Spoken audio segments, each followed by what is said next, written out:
নমস্কার। যুক্তি তর্ক সঙ্গে অর্কয়ে আপনাদের স্বাগত। আপনাদের সঙ্গে আমি অর্কপ্রভ সরকার। দেখুন, পাকিস্তানের বিদেশ সচিব আমান বালুচ বাংলাদেশে ঘুরে গেলেন। তার কাউন্টার পার্ট জসিমউদ্দিনের সঙ্গে বৈঠক করেছেন, প্রধান উপদেষ্টা মোহাম্মদ ইউনূসের সঙ্গে বৈঠক করেছেন এবং পাকিস্তানের বিদেশ মন্ত্রী এবং উপপ্রধানমন্ত্রী ইশাক দারের এপ্রিল মাসের শেষে বাংলাদেশ সফরের কথা। সেখানে ইউনূসের অন্তর্বর্তী সরকার পাক বিদেশ সচিবের কাছে 3টে দাবি পেশ করেছে। কি? এক, 71-এর যুদ্ধে পাক বাহিনী যে নরসংহার চালিয়েছিল, 30 লক্ষ বাঙালির মৃত্যু হয়েছিল, খুন হয়েছিলেন তারা, অগণিত মাতৃশক্তি ধর্ষিতা হয়েছিলেন। এই অপরাধের জন্য পাকিস্তানকে ক্ষমা চাইতে হবে। 2, পাকিস্তানকে ওয়ার ক্রাইমের জন্য 50,000 কোটি বাংলাদেশি টাকা বাংলাদেশকে দিতে হবে। 3, যে সমস্ত বিহারি এখনো বাংলাদেশে আছেন তাদেরকে পাকিস্তানে যেতে দিতে হবে। 3, এখন পাক সরকার নিজেই দেউলিয়া, সে প্রায় $4.5 বিলিয়ন বাংলাদেশকে দেবে কি করে? আর পাকিস্তান কোনোদিন ক্ষমা চাইবে না। পাকিস্তান বলে ওটা ভারতের সঙ্গে যুদ্ধ হয়েছিল, তারা যে মুক্তিযোদ্ধাদের কোতল করেছিল অপারেশন সার্চলাইটের নামে, সেটা পাকিস্তানের সরকার সেনাবাহিনী স্বীকার করে না।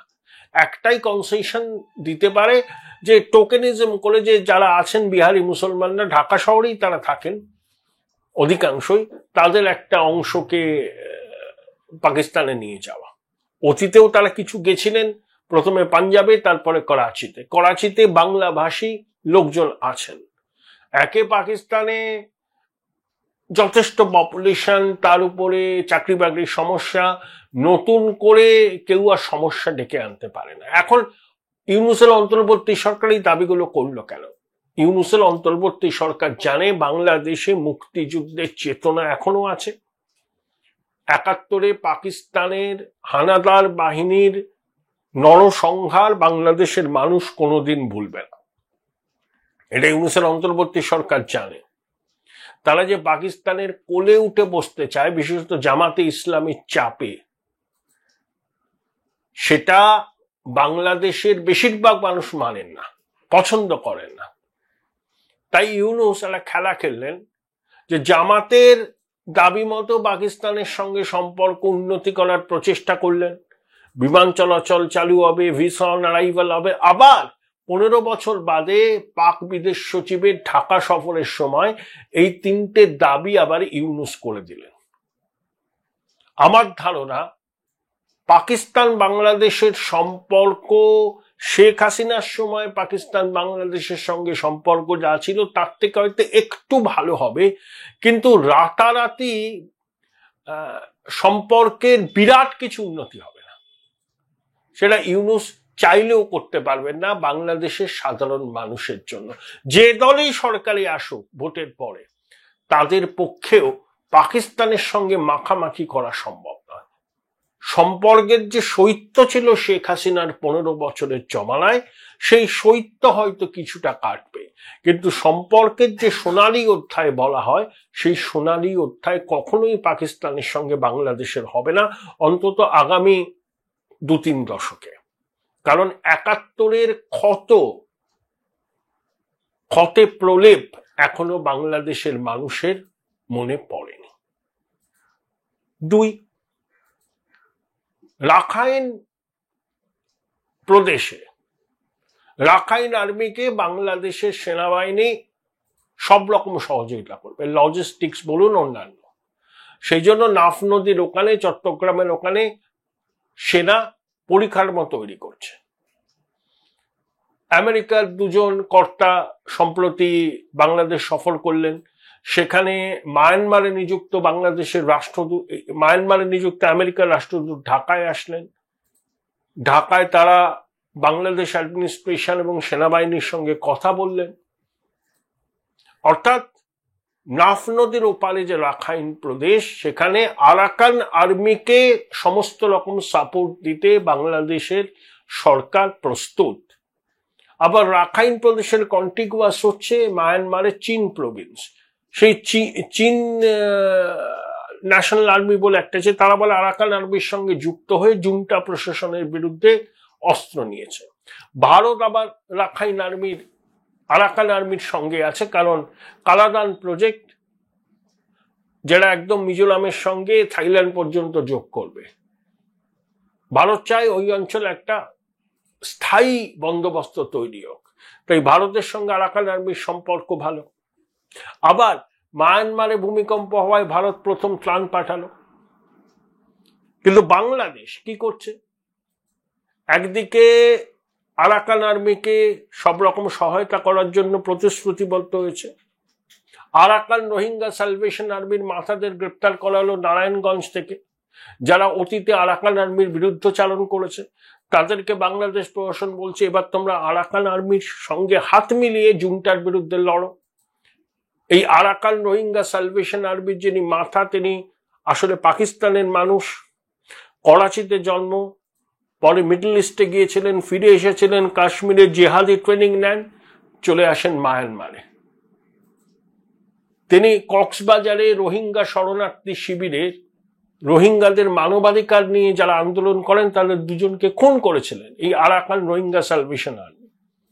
ইউনুসের ছক হচ্ছে আরাকান আর্মির সঙ্গে সম্পর্ক ভালো রেখে রোহিঙ্গা যারা রয়েছেন কক্সবাজার চট্টগ্রামে তাদের ধীরে ধীরে ওই রাখাইন প্রদেশে ফেরত পাঠানো। কিন্তু বিষয়টা এইভাবে হবে না। আরাকান আর্মি রোহিঙ্গা উদ্বাস্তুদের পুনরায় রাখাইন প্রদেশে ফিরিয়ে নেবে না। আবার চীনে গিয়ে ইউনুস কত রকম প্রতিশ্রুতি দিলেন, চীনা বিনিয়োগ চাইলেন। কুনমিনে চীন বাংলাদেশি রোগীদের জন্য স্পেশাল পরিকাঠামো করবে, বাংলাদেশে চীনা বিনিয়োগে হসপিটাল হবে। ভারত মহাসাগরের ওই অঞ্চলে বাংলাদেশ বলল তারাই ওখানকার নায়ক, নর্থ ইস্ট ল্যান্ডলক। আবার জুন্টা রেজিমকে ব্যাক করে বেজিং, আবার জুন্টা রেজিমকে উৎখাত করার জন্য আরাকান আর্মির সঙ্গে বাংলাদেশ সমঝোতা করছে। এটা বেজিং জানে না তা তো নয়। তাহলে বেজিংকে হোস্টাইল করলো।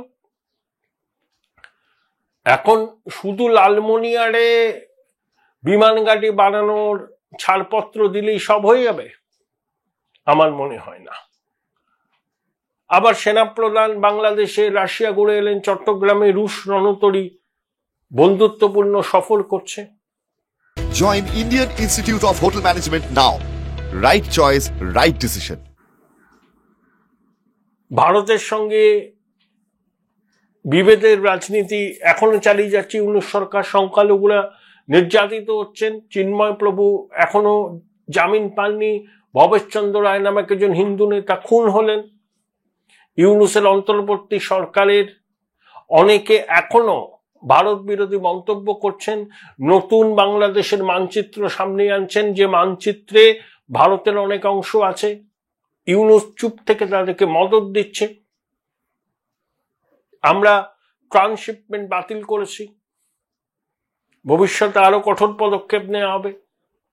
যদি আমরা দেখি বাংলাদেশের জমিকে জঙ্গিরা ব্যবহার করছে ভারত বিরোধী কাজে, তাহলে বাংলাদেশ মাটি হচ্ছে বিভিন্ন সুপার পাওয়ারের খেলার জায়গা। চীন, ভারত, রাশিয়াও ঢুকে পড়েছে। আমেরিকা তো বাংলাদেশের নীতি ভারতের সঙ্গে আলোচনা করে ঠিক করবে। আবার ইউনুসের প্রবল ইচ্ছা এবং ইউনুসের সমর্থক জঙ্গি জিহাদিদের খুব ইচ্ছা যে পাকিস্তানের একেবারে কোলে উঠে যেন বাংলাদেশ বসে। সেটাও আবার ইউনুস করতে পারছে না, কারণ বাংলাদেশের বেশিরভাগ মানুষ মুক্তিযুদ্ধে পাক বাহিনীর অত্যাচার ভয়াবহতাকে এখনো বলেনি। তাই জামাত জঙ্গি জেহাদিদের দাবি মতো আইএসআইডিজিকে রেড কার্পেট বিছিয়ে অভ্যর্থনা জানানো হলো। 15 বছর বাদে পাক বিদেশ সচিব ঢাকায় এলেন, পাকিস্তানের বিদেশমন্ত্রী আসবেন, কিন্তু আবার ইউনুস ওই দাবিগুলো করে দিল পাক বিদেশমন্ত্রীর সামনে। অর্থাৎ এই দাবিগুলো মানলে পরেই পাকিস্তান বাংলাদেশ সম্পর্কে সোনালী অধ্যায় রচিত হবে। পাকিস্তান এই দাবি মানবে না,